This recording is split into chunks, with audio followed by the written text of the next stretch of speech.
We gave you British tanks in the 8.1 update. However, this doesn't mean we're going to stop adding new tanks.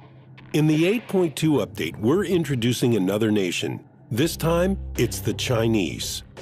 This new branch includes unique tanks with an interesting development history. But let's start from the beginning. Chinese tank development started out in an interesting way. Chinese engineers developed their own models of combat vehicles based on the plans of licensed tanks that they bought from other countries. In addition, Chinese tank manufacturing was heavily influenced by the USSR. That's why it's no surprise that Chinese tanks have lots in common with some of the most famous Soviet tanks. The first tank in the Chinese branch is the Type 58. This tank is similar to the Soviet T-34-85. The People's Republic of China, which was still rebuilding after a civil war, got the plans and manufacturing assistance for this tank from its ally, the USSR. Starting with this model, Chinese engineers began developing their own fighting vehicles. They thought that these tanks would be better than the T-34-85 and the IS-2, the main tanks of the Chinese Army, and could compete with the best Soviet tanks, such as the T-54 and the T-10. This is how Chinese tank production first began. As a result, their own medium and heavy tanks and tank destroyers were developed. You can easily see this process through the Chinese tank branch. It begins with vehicles that were bought from other countries or were captured as spoils of war. The middle tiers include tanks that were gifts from the USSR or were built using Soviet plans.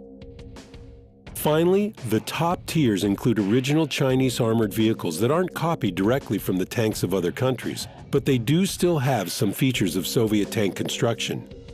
One of the main features of the Chinese tank branch is having light tanks up to Tier 8. Similar combat vehicles have been in the game for a while, but in contrast to those, the Chinese light tanks don't have an automatic loader. The firepower of Chinese tanks varies widely. That is why, in combination with their excellent mobility, this allows for a wide variety of roles for these vehicles on the battlefield. Chinese medium tanks will surprise you with guns that can cause fairly high damage. This is similar to the Soviet Tier 8 tank, the T-44, which is equipped with a 122mm D-25T gun. However, the Chinese medium tanks received their guns much later, which is why they are more efficient in action. All Chinese tanks in the game can be divided into 4 major groups. The first group consists of imported vehicles. This group includes tanks that were bought or received from allies or captured on the battlefield. In other words, tanks that were not built in China. This group includes most of the first 7 tiers. The names of these tanks include or even repeat the names of the original vehicles. The second group is the project vehicles or prototypes. You will easily recognize tanks from this group due to having names that are made of numbers. In the third group are tanks that were created for governmental tests. The names of these vehicles include the letters WZ. These are added in front of names that are also made of numbers. And finally, the fourth group is made up of tanks that were actually in service in the Chinese Army. The first word in their names is type. The low-tier Chinese vehicles are familiar to players as tanks from the branches of other nations. A notable low-tier tank is the Type 2597, also known as Chi-Ha. This tank is an example of Japanese tank construction.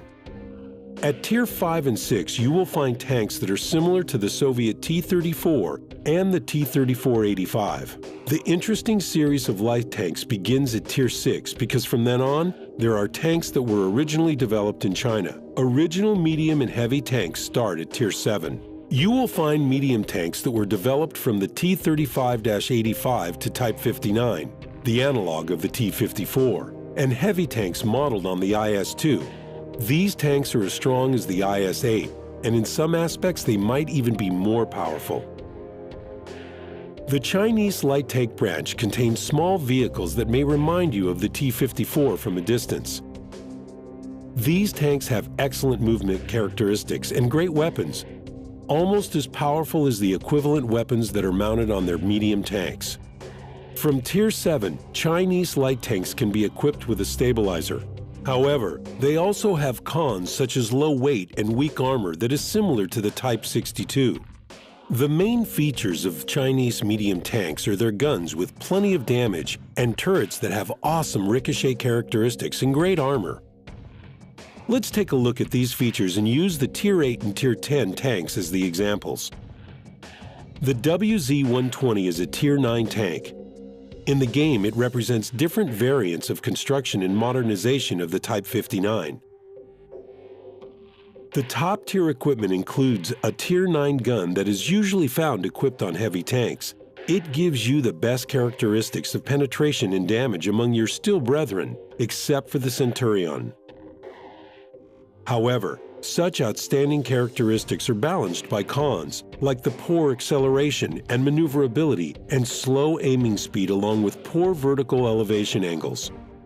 Let's look at the crown jewel of the Chinese medium tanks. The Model 121 was developed as the prototype for the medium tank that would replace the Type 59. Like its predecessor, it has amazing enhanced turret armor and an even more powerful weapon.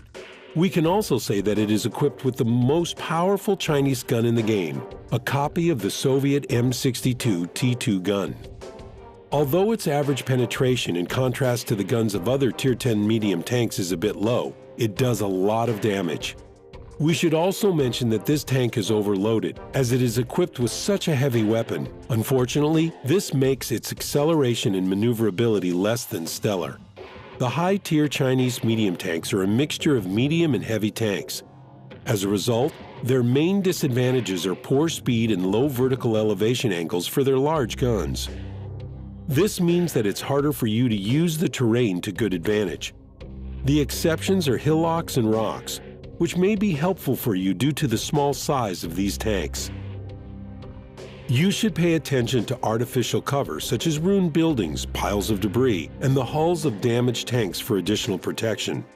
Among all the Chinese heavy tanks, the most interesting might be the Tier 8 and Tier 10 vehicles. For example, the Model 110 is a Tier 8 fighting vehicle. It's a modernized copy of the IS-2, but it is better armored and has a more progressive shape for its hull. This shape is also known as pike nose. It is a distinctive feature of Chinese heavy tanks. As a result, you will have a heavy tank with the most powerful frontal armor among all other Tier 8 heavy tanks. However, the weak spots are its long and highly vulnerable side armor. We should also mention that it is equipped with a gun that would be more appropriate on a medium tank. The top heavy tank of the Chinese branch is the Model 5A111. This is the third Tier 10 heavy tank that is available for researching, and in contrast to the IS-4, you will definitely love both of its optional weapons. The first one is weaker than, but similar to the M62 T2, which is also available on the Tier 9 medium tank. The second gun is the Chinese answer to the C-70. It has similar damage and other characteristics. However, its average penetration is a little lower. As for its armor, it is equivalent to the IS-7, while its gameplay is similar to the IS-8. This tank is a blend of features of heavy tanks and medium tanks, making it very maneuverable. Well, that's all for now. You will see these new combat vehicles soon. In the next episode, we will take a closer look at each tank in the Chinese tree, and we'll also tell you about the new American tanks. Good luck on the battlefield!